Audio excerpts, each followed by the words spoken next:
My name is Thomas Blackwell, and I learned the most expensive lesson of my life at 53 years old. I built a real estate empire worth $42 million from absolutely nothing, survived bankruptcy twice, and negotiated deals that made other men sweat. But none of that prepared me for the phone call I accidentally overheard on a Thursday afternoon in my own home. The woman I married, the one who smiled at me across expensive restaurant tables and posed for charity galas, was laughing about how easily I'd fallen for her act. She called me pathetic. She called me a mark. She discussed splitting my assets with someone she introduced as her brother. I stood frozen in the hallway outside our bedroom, listening to my wife plot my financial destruction with the kind of casual cruelty that takes practice. Most men would have kicked down that door, would have screamed, confronted, demanded explanations. I did something far more dangerous. I smiled. I walked downstairs. I made myself coffee. And I began planning the most calculated response of my entire career. This is the story of how she tried to take everything and left with nothing. Her name was Natalie Summers when I met her, though I'm certain that wasn't the name she was born with. 29 years old, with the kind of beauty that stopped conversations in crowded rooms. Long dark hair, green eyes that seemed to hold secrets, and a laugh that made you feel like the most interesting person alive. Everyone envied what we had. Her Instagram followers called us relationship goals. Photographers loved us at charity events, the distinguished older gentleman and his stunning young wife. She knew exactly how to angle her face for cameras, how to touch my arm at precisely the right moment, how to make every public appearance look like a fairy tale. Friends told me I was lucky. Colleagues said I'd found my second act. Strangers congratulated me like I'd won some cosmic lottery. And she encouraged every bit of that narrative, posting sunset photos with captions about true love and soulmates. What none of them understood, what I didn't understand until it was almost too late, is that admiration can be weaponized, that envy creates witnesses, and that the bigger the public image, the harder it shatters when the truth finally emerges. Let me be clear about something. I didn't inherit a single dollar. My father was a factory worker who drank his paycheck most Fridays. My mother cleaned houses until her hands couldn't grip a mop anymore.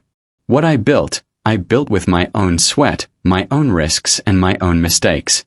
I started with a duplex in a rough neighborhood when I was 26. Lived in one half, rented the other. Saved every penny.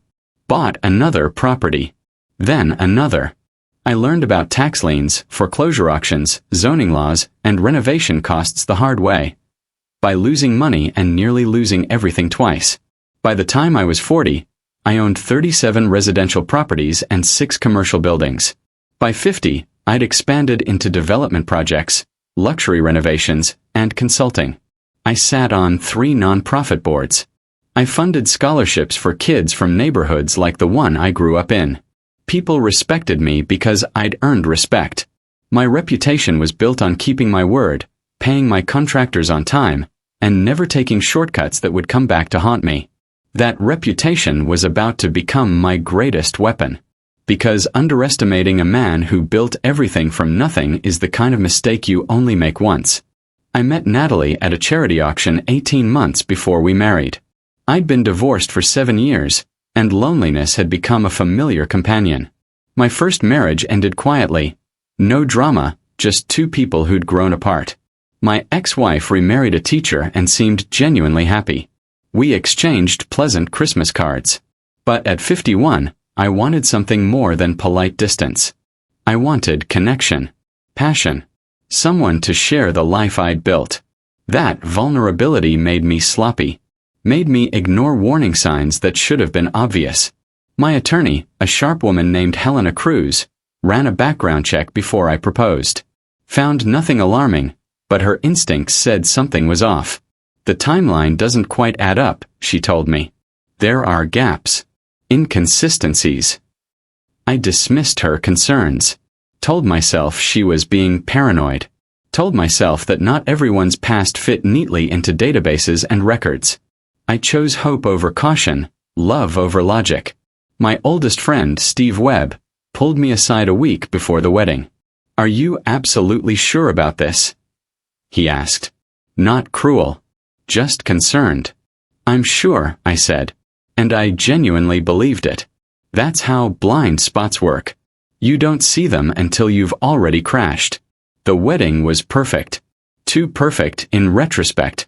Natalie planned every detail with the precision of someone staging a performance. The venue was a historic mansion overlooking the bay. 200 guests. String quartet. Flowers that cost more than some people's cars. She wore a dress that made people gasp. Imported lace, custom design, fitted like it was painted on. She cried during her vows, tears rolling down flawless makeup, and I believed every word she said. Promised to love me in sickness and health. For richer or poorer. Until death. The photographer captured moments that looked like magazine spreads. Our first dance. Cutting the cake. Her laughing with her bridesmaids. Me surrounded by colleagues who genuinely seemed happy for us. Social media exploded with congratulations. You two are perfect together, someone posted. 300 likes. This is what real love looks like, commented another. Heart emojis everywhere. I stood at that reception, holding my beautiful wife, surrounded by applause and champagne toasts, feeling like maybe, finally, I'd gotten this part of life right. Like the loneliness was over. Like I'd found my person. The illusion was flawless. And that's exactly what it was designed to be. The cracks started small. Almost invisible. The kind of thing you tell yourself you're imagining because acknowledging it means admitting you made a catastrophic mistake. She spent more time on her phone, angled away so I couldn't see the screen. When I walked into rooms, conversations ended abruptly. She developed a new habit of taking calls outside, claiming the reception was better on the patio even in winter. Her schedule filled with commitments I wasn't invited to. Shopping trips with friends I'd never met. Spa days that lasted 8 hours. Weekend visits to her mother, who apparently lived in a city that changed every time she mentioned it. Physically, she was present. She attended events with me, smiled for cameras, played the devoted wife in public. But emotionally, she'd checked out. Intimacy became mechanical. Conversations stayed surface level. When I asked if something was wrong, she'd laugh and say I was being paranoid. You work too much, she'd say, kissing my cheek. You're stressed. I'm fine. We're fine. But fine felt like lying. Fine felt like distance. Fine felt like the space before something breaks. I still didn't have proof. Just instinct. And instinct isn't admissible in court or relationships. So I waited. Watched. And hoped I was wrong. It happened on a Tuesday. I came home early from a site inspection because the contractor had the flu and we'd rescheduled. The house was quiet. Natalie's car sat in the driveway, so I knew she was home. I walked upstairs, intending to surprise her. Maybe suggest dinner out. Try to reconnect. But halfway down the hall, I heard her voice through the bedroom door. Laughing. Animated in a way she hadn't been with me in months. He has no idea, she said. Honestly, it's almost too easy. He looks at me like I'm some kind of miracle.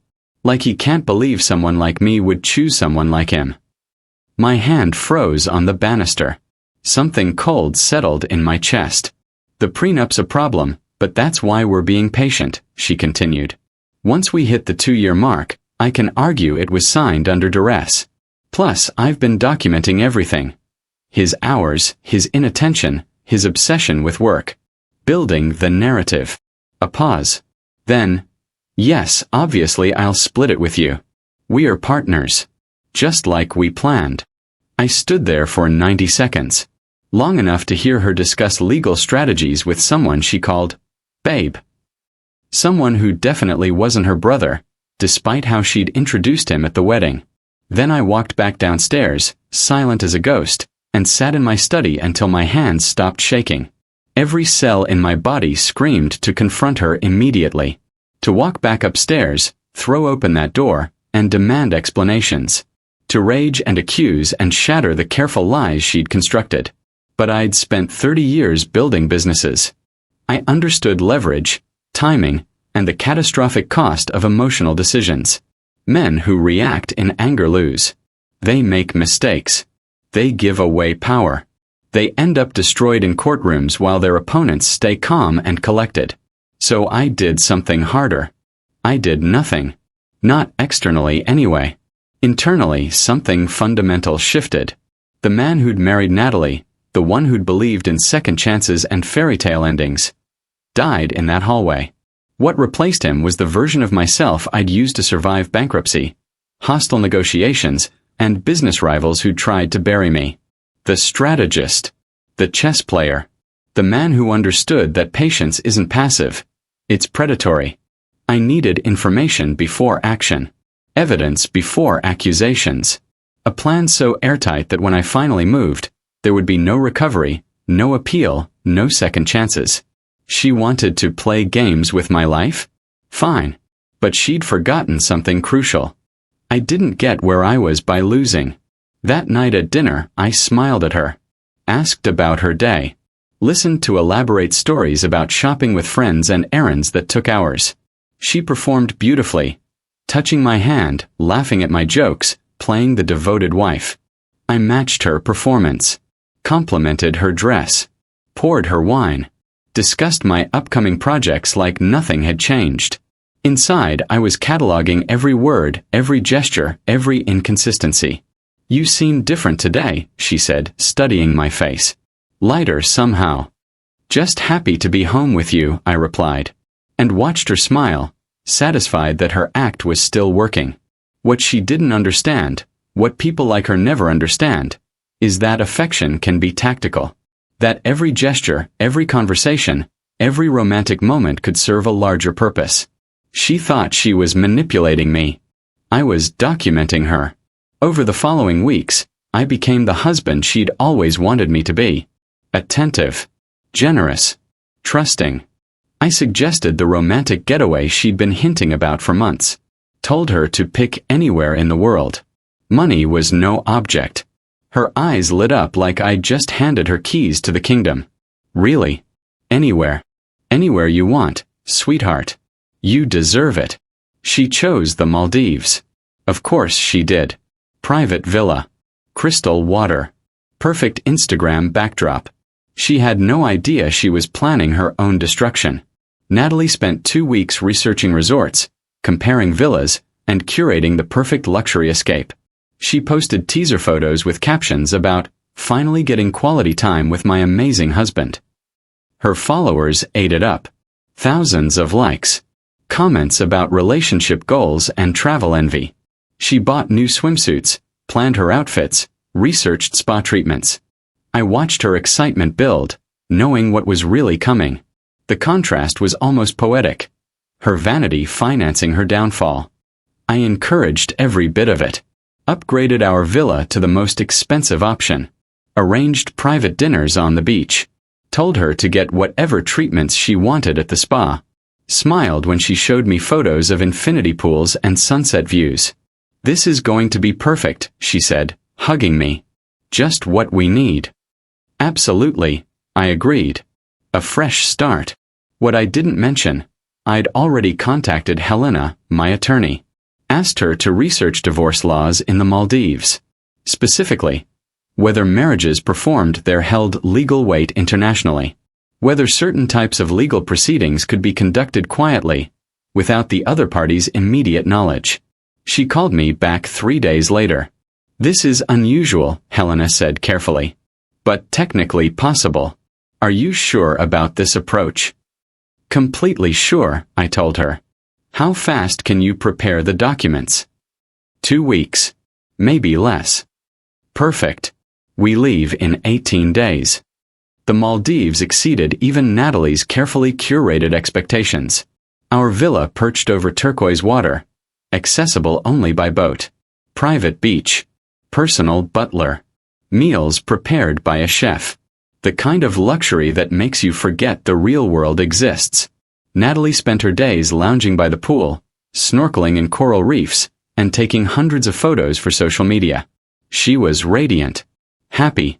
Convinced that she'd successfully manipulated me into this romantic escape while secretly planning to dismantle my life back home. I spent my days reading, swimming, and quietly reviewing legal documents that Helena had sent via encrypted email. While Natalie posted sunset selfies, I studied marriage dissolution procedures specific to the jurisdiction we were visiting. The Maldives, I'd learned, had interesting laws regarding quickie divorces for foreign nationals. With proper documentation and legal representation, marriages could be dissolved rapidly under specific circumstances, particularly when one party could prove fraud or misrepresentation. Helena had been thorough. She'd found precedent, prepared arguments, and identified a local attorney who specialized in exactly this type of situation. Someone discreet. Someone who understood that wealthy clients valued privacy above everything else. The documents sat in my laptop bag while Natalie sunbathed. My exit strategy crystallized while she sipped cocktails. Legal precision disguised as paradise. She never suspected a thing. On our fourth day, while Natalie enjoyed a 6-hour spa package I'd booked for her, I took a private boat to the main island. Officially, I was checking email and handling some urgent business calls. Actually, I was meeting with Rashid Nazim, the attorney Helena had recommended. His office was modest but professional. Air-conditioned relief from tropical heat.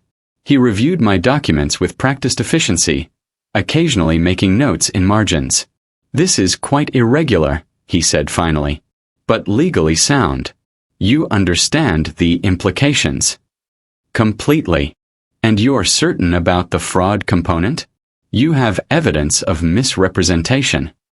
I showed him the private investigator's report I'd commissioned 3 weeks earlier. Natalie's real background. Her previous marriages, 3 of them to increasingly wealthy men. The pattern of short relationships followed by contentious divorces and financial settlements. Her real name. Her actual family history. She'd lied about everything. Not exaggerations or omissions. Complete fabrications. The brother she'd introduced at our wedding? Her boyfriend of 6 years. The charity work she'd claimed? Never happened. Her education. Falsified transcripts. Rashid read in silence. Then looked up. "When do you want to proceed?" "Tomorrow. While she's at the spa again." He nodded. "It will be done." I returned to our villa before Natalie finished her massage, documents signed and filed, carrying nothing but my phone and a smile. The next morning, I suggested Natalie book another spa day. "You've been talking about the deep tissue massage," I said. "Why not? We're on vacation." She didn't need much convincing. By 10 a.m., she was floating in a sensory deprivation tank, listening to meditation music, completely unreachable. At 11 a.m., I was in a small courthouse on the main island, standing before a judge who reviewed the petition for dissolution of marriage based on fraudulent misrepresentation. Helena appeared via video conference. Rashid presented evidence. The process took 47 minutes. The judge asked if I understood the permanence of this decision. I confirmed that I did. He asked if I'd attempted reconciliation. I explained the circumstances that made reconciliation impossible. He reviewed the evidence of fraud, the falsified background, the pattern of deception, the recorded phone conversation I'd captured weeks ago when Natalie discussed her plans. At 11:47 a.m., he granted the dissolution. Legal. Binding. Irreversible. The marriage that had begun 18 months ago in a mansion overlooking the bay ended in a sparse government office overlooking palm trees. I signed papers. Received official documents. Thanked everyone professionally. By 1 p.m., I was back at our villa, watching the ocean, legally divorced from a woman who still believed she was married and planning her big score. She returned at 4, glowing from her treatments, excited to show me photos of our perfect vacation. I smiled and suggested we celebrate with champagne on the beach. That evening, during our private beach dinner, I gave her a gift. A platinum bracelet from a designer boutique on the main island. Delicate links, small diamonds catching firelight, expensive enough to feel significant. "For you," I said, fastening it around her wrist. "A reminder of this perfect trip." She teared up. Actually teared up. "Thomas, it's beautiful. You didn't have to. I wanted to. You deserve beautiful things." She kissed me, tasting like champagne and lies. "I love you so much." I know you do, I replied. And I did know. I knew exactly how much she loved me. Which is to say, not at all. She loved what I represented. The lifestyle. The access. The bank accounts. What she didn't know, what she wouldn't learn until much later, was that the bracelet came with insurance paperwork. Documentation that I'd purchased it as a gift during our marriage. During what I legally knew was no longer our marriage. Later, when lawyers examined timelines and asset distribution, that bracelet would serve as proof. Evidence that she'd accepted expensive gifts under false pretenses, believing herself entitled to marital assets she had no legal claim to. Every gesture had purpose. Every gift was ammunition. She thought she was being spoiled. She was being documented. We returned home on a Sunday. Natalie posted a carousel of vacation photos with a lengthy caption about reconnection and romance. Comments poured in. Her followers called us inspiring. Said we gave them hope for real love. I liked several of her posts. Commented hearts. Maintained the illusion flawlessly. Because technically I was still married, just not to her. She was now legally single, living in my house, enjoying my resources, believing herself my wife. The cognitive dissonance was strange. Sitting across from her at breakfast. Discussing our schedules. Acting like nothing had changed. Meanwhile, dissolution papers sat in my safe, notarized and official. I didn't tell her. Not yet. Timing mattered. Revealing the truth too soon would give her time to strategize, to create counter-narratives, to potentially complicate things legally. I needed her confident, comfortable, careless. So we lived in this bizarre liminal space. She played wife. I played husband. We attended charity events together. She posted couple photos. My colleagues asked how the trip was. Perfect, I told them. Exactly what we needed. In private, Helena was already preparing the next phase. Documenting Natalie's spending. Recording her movements. Building a comprehensive timeline that would eventually demonstrate a pattern of deception so complete that any sympathy she might have received would evaporate instantly. The marriage was over. She just didn't know it yet. Over the following months, I did something calculated. I introduced Natalie to opportunities. Real ones. Legitimate chances to build something of her own. I connected her with gallery owners, knowing she'd mentioned interest in art curation. Invited her to networking events with my business contacts. Encouraged her to pursue the design business she'd vaguely mentioned. She loved it. Loved being Mrs. Thomas Blackwell, opening doors with my name, accessing circles she'd never have reached alone. She started an Instagram account for her consulting business. Mostly just photos of her at expensive events with carefully crafted captions about entrepreneurship and female empowerment. I encouraged every bit of it. Funded her website. Paid for professional headshots. Connected her with potential clients. To outsiders, I was the supportive husband investing in his wife's dreams. Actually, I was creating documentation. Every introduction I made, I documented. Every opportunity one provided, I recorded. Every dollar I invested in her ventures, I tracked meticulously. Because when the truth finally emerged, I wanted a comprehensive record proving that every success she'd achieved was built on my foundation, my connections, my credibility. She thought she was building her own empire. She was building on land she didn't own, with materials I'd provided, on a foundation that could be dismantled with a single legal motion. She was so focused on the future payday, she never noticed I was building her cage. 14 months after the Maldives, Natalie finally made her move. She'd been increasingly distant, increasingly bold. Stopped pretending to care about my schedule. Stopped asking about my work. Her phone calls with her brother became less secretive. One Thursday evening, she asked me to sit down. Said she had something important to discuss. Her expression was serious but not sad. Determined. Thomas, I think we need to talk about our marriage. I nodded. I'm listening. I don't think this is working anymore. You're married to your work. I'm lonely. We've grown apart. She paused, watching for my reaction. I think we should consider separating. I let silence hang there for a moment. Are you sure? I've thought about it a lot. I think it's best for both of us. If that's what you want, I said quietly, I won't fight you. Relief flashed across her face, quickly masked. I think we should be fair about things. Divide assets equitably. I've contributed to this relationship too. Of course, I agreed. We'll each get attorneys and handle this properly. She smiled. Small. Satisfied. Already counting money in her head. Thank you for being reasonable. I watched her walk upstairs, probably to call her boyfriend, probably to celebrate how easily I'd agreed to my own destruction. And I smiled too. Because checkmate was coming, and she still didn't see the board.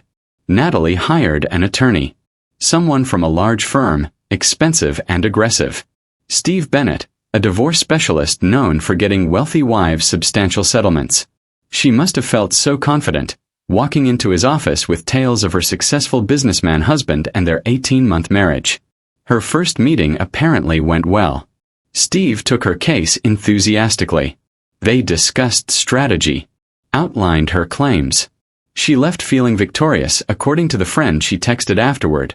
The friend who happened to be someone I'd known for years and who quietly kept me informed. Her second meeting was different.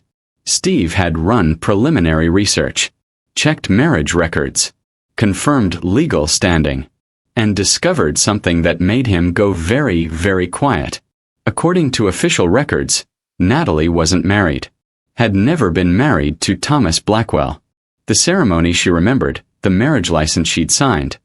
None of it held legal weight because the marriage had been legally dissolved in the Maldives during our vacation. Steve apparently asked her to explain. She couldn't. Insisted there must be a mistake. He showed her documents. Dates. Legal filings. Dissolution papers with judicial stamps and official seals. She called me that evening, voice tight with confusion. Thomas, my attorney is saying something crazy. About our marriage not being legal. This has to be a mistake. It's not a mistake, I said calmly. We divorced in the Maldives. During our vacation. It's been final for 14 months. Silence. Then. What? You heard me. The phone went dead. The emergency hearing was almost theatrical. Natalie's attorney requested immediate intervention, claiming fraud, claiming I deliberately deceived her. Helena appeared calm, prepared, devastating. She presented the complete timeline. The marriage in the States, valid initially. The vacation to the Maldives, mutual decision. The dissolution filed there, completely legal under international law and the Hague Convention. The documentation proving Natalie had been informed via certified legal notices sent to multiple addresses. Notices she'd ignored because she'd assumed they were junk mail. Helena showed the judge evidence of Natalie's actual background. The previous marriages. The pattern. The recorded conversation where she discussed her plans. The boyfriend posing as her brother. Everything.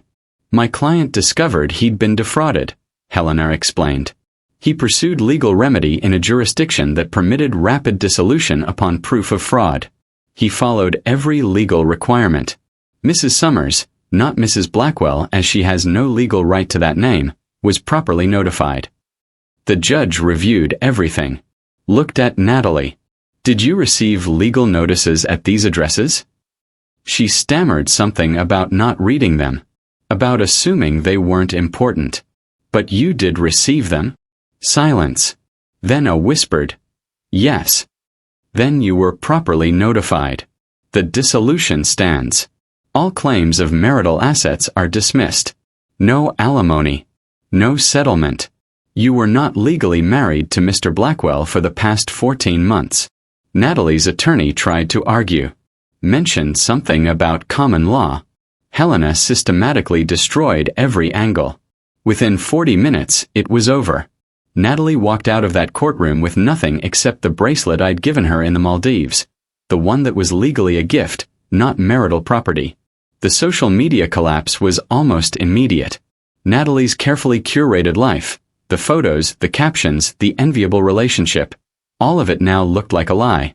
Because it was. Someone leaked court documents.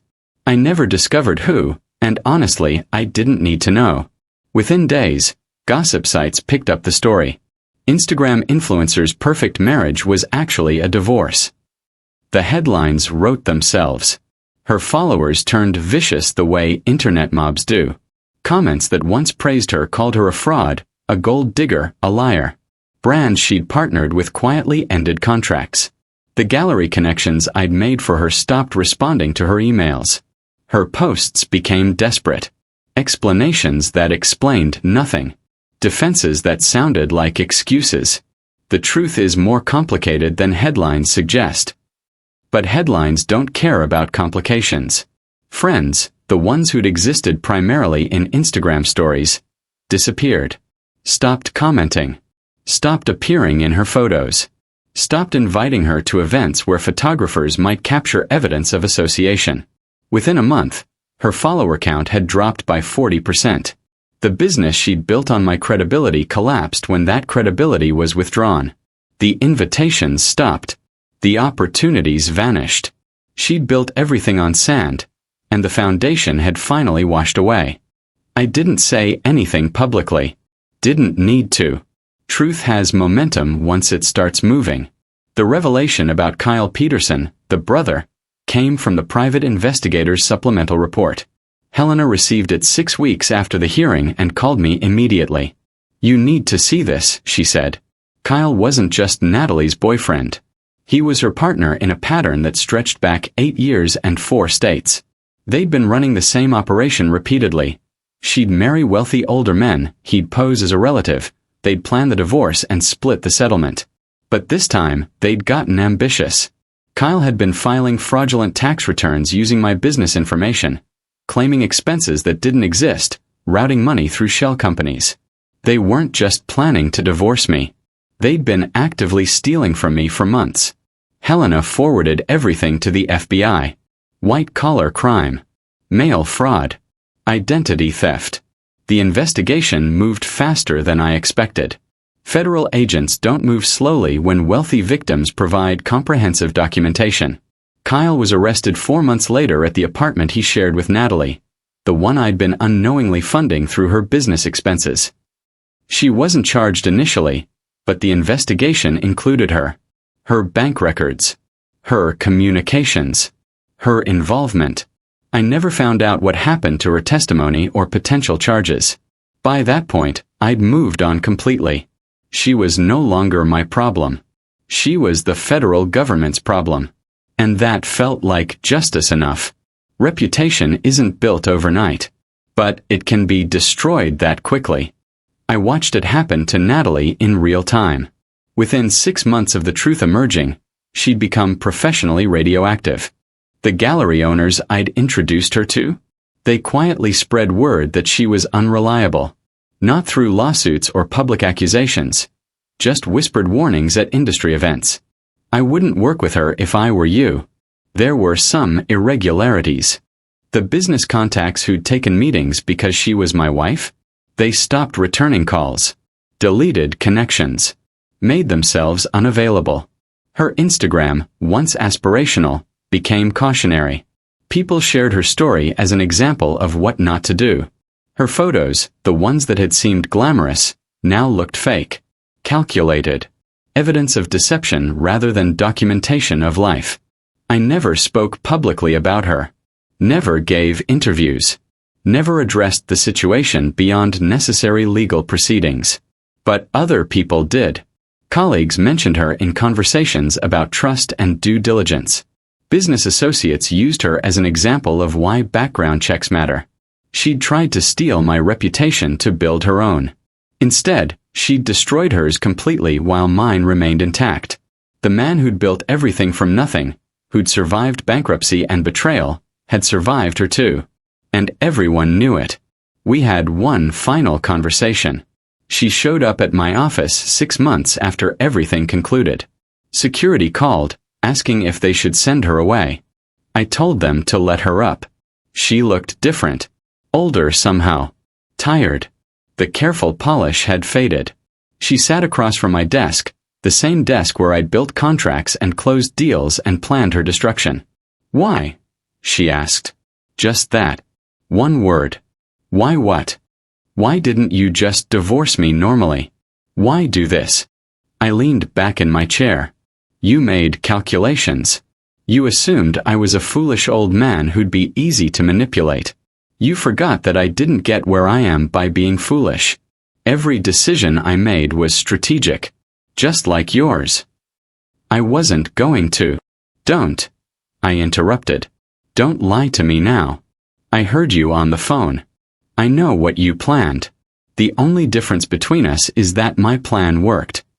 She stared at me. I had feelings for you. At first. Maybe. But you loved my money more.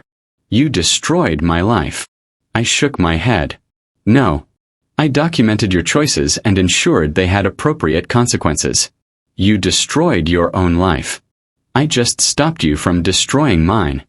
She sat there for another minute, maybe hoping for something. Apology. Regret. Weakness. She found none of it. Finally, she stood. I hope you're happy. I'm content, I replied. Which is more than you'll be for a very long time. She left. I never saw her again. Eventually, I heard through various channels what happened to her. She moved to another state. Changed her name again. Tried to start over with a lower profile, smaller ambitions, quieter life. The business she'd tried to build collapsed completely. The contacts were gone. The credibility destroyed. Whatever money she'd managed to hide or save ran out eventually. She took normal jobs. Administrative work. Nothing glamorous. Nothing that required trust or reputation. Kyle served 18 months for his role in the fraud schemes. She avoided charges through cooperation, but the association marked her permanently. Nobody wanted to hire someone connected to federal fraud cases, no matter how peripherally. Her social media never recovered. She eventually deleted everything. The photos, the captions, the carefully curated evidence of a life that never existed.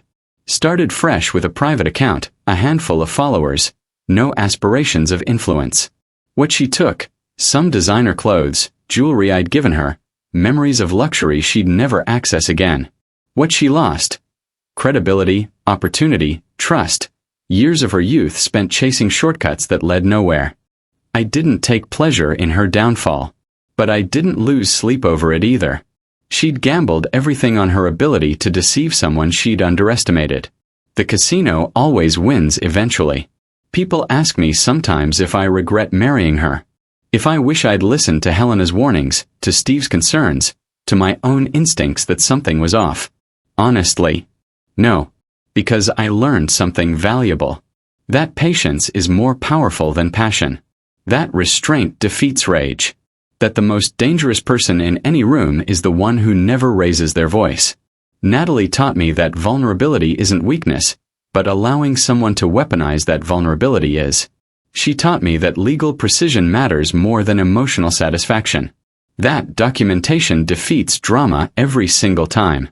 Most importantly, she taught me that revenge doesn't require cruelty. It requires clarity. Planning. The willingness to let someone believe they're winning right up until the moment they realize they've already lost. I'm 60 now. Still building. Still investing. Still serving on non-profit boards and funding scholarships for kids who remind me of younger versions of myself. My reputation survived intact. Actually, stronger. I'm now the man who outplayed someone trying to play him. Do I trust easily? No. Do I let loneliness override judgment? Never again. But do I regret the experience? Not particularly. Because every mistake teaches something. And the expensive lessons are the ones you remember. Natalie wanted my empire. Instead, she got a masterclass in why empires don't fall to amateurs. She thought she was hunting. She never realized she was prey. And that made all the difference.